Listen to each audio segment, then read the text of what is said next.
What's going on, everybody? It's your boy Payne. Welcome back to another Street Fighter Duel video. All right, guys, we are getting into it today. This is the last day for the normal Virgil battle. Tomorrow is the Demon Virgil battle, and I'm actually pretty terrified to see what it's gonna look like. Because if it's anything like his mechanics now, I can imagine he's probably gonna recover some health. I'm hoping not, because that's gonna damper a lot of people's numbers. Now we're going pretty insane Dragon Ball Z with our numbers. It looks like we're about to blow up planets, do Kamehamehas, some final blasts.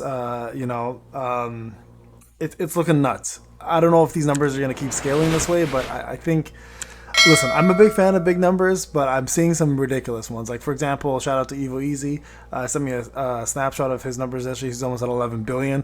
Shout out to Rokage. So I woke up this morning. I subscribed to Ro because I've known Ro for a very long time.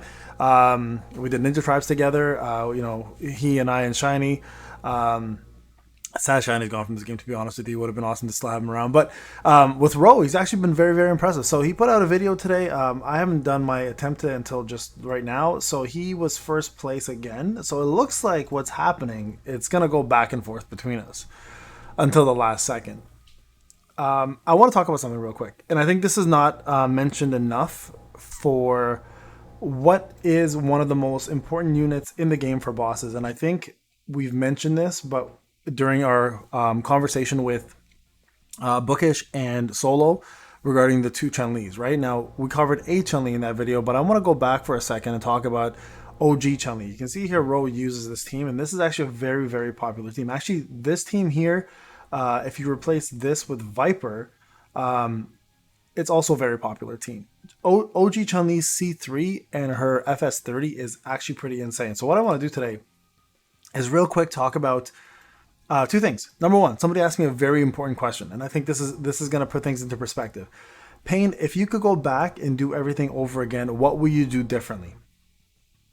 It's a very, very good question, and lessons learned are such an important part. You know what I would have done differently? I would not have spent any money on any of these accounts or any of these units. I would have only spent money on one unit, and that is F Chun-Li. That's it. I would have spent $30, and that would have been my account. And the reason why is, if you look at my account, yes, it does look crazy. It looks stacked, right? But realistically, how many of these units do you actually use on the events that matter? Let's talk about PvP and let's talk about bosses, right? For the most part, everybody runs the same units. It's the meta, right? And this game is all about leaderboards. And the one meta unit that I'm missing because I decided to stop spending, and I don't regret it. Don't get me wrong, guys. I'm just spitting facts here, right? Is the one unit that most likely makes the biggest difference right now in bosses, and that's going to be her. That's going to be her. Now, if you guys recall, I did a video on her originally, and I said looks good on paper, but in trial doesn't shine the way she should. Because she's not good at PvE, well, not that good in PvE, and she's not that great in PvP, but she's incredible in bosses, and that's something, unfortunately, you don't get a chance to do in trial mode. So I hope the devs add a boss mode in trial mode, not just that little totem with 3 units. I'm talking about one single unit that's a boss, and let us practice on a boss to see if a unit actually shines. I think this is a very good suggestion for me. I think having the proper testing environment for that is going to be a massive deal. And I think they should put different factional bosses. Like we're talking about like Wind, Thunder, Flame, Infernal, and hell, just add Legendary and Master in there too. And let us practice on whatever one we want to practice on, right? So what makes Flame Chun-Li so deadly? Why would I only spend $30 on this unit? So let me talk about this real quick. Number one, it comes down to two things, really. It comes down to, number one, her garage. Her garage is crazy. So when there's a single enemy on the field, which is bosses, right? Has a 25 times flame penetration active. All allies in the field receive a boost to effect accuracy and flame damage deal for the rest of the match. Effects do not stack. Now, this is great. This is where it gets crazy. Okay, this is the wild one here. This is a must-have. And this is why she's top tier boss unit, not only because of her own damage, but because of what she gives everybody else. When any single enemy on the field has 50 times flame penetration active, all allies in the field receive a 100% boost to their crit rate and flame damage dealt for the rest of the match. This is absolutely crazy. Okay? The 50 times flame penetration, first off, is easy to get with her, for the most part. You'll get that fairly easily. To get 100% boost to their crit rate, that's skyrocketing your damage. and it's giving flame damage. She's built to be with Dulcim. She's built to be with with Fashion Blanca. Add Fei Long as an assist in that, you're doing insane amounts of flame damage plus crits, right? So that alone is a must-have. This is what makes her so absolutely critical in boss fights. Now go to a fighting spirit, okay?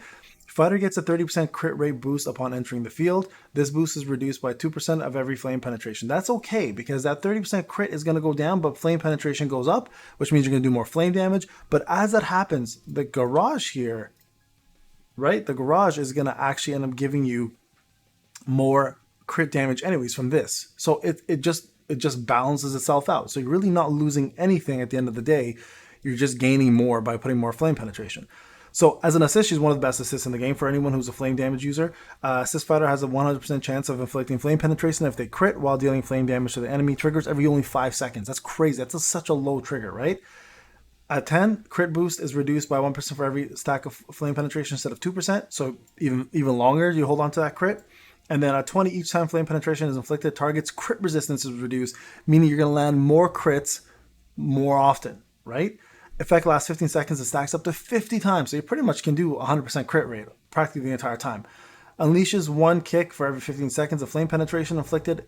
Kick unleashes 3 waves of fire, dealing flame damage equal to 597.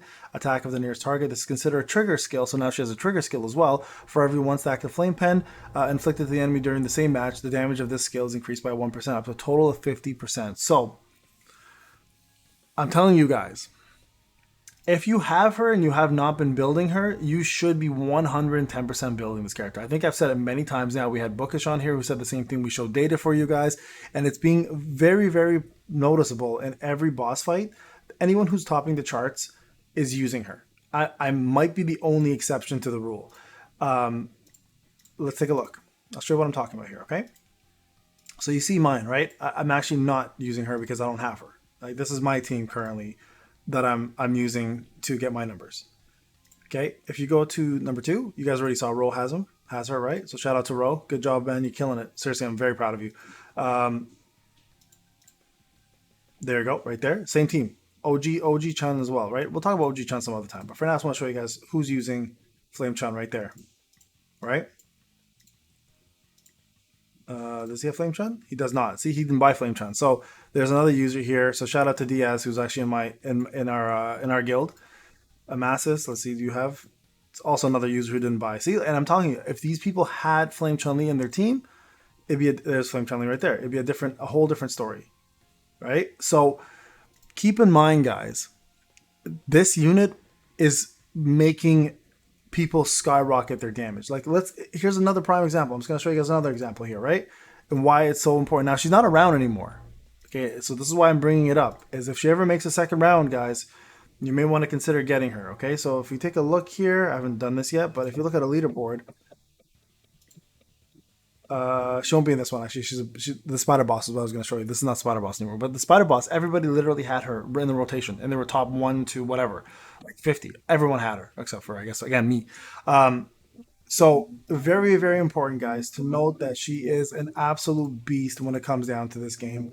If you have her, please build her. Do yourself a favor. You're going to be doing way more damage. That one unit will make or break a lot of your runs. So again, if you have her and haven't built her, please do so. If you don't have her, she may make a second round to get her again. Don't know if the price will be the same, but she's definitely worth the pickup if you plan to play this long term and if you have the expendable cash to buy her. All right, guys, anyways, just want to talk about this real quick because of what happened. In terms of the run, guys, nothing changed from any of my runs. They're all the same. The only difference is the modifiers have changed. That's it. All right, guys, this is Payne. I'll talk to you on the next one.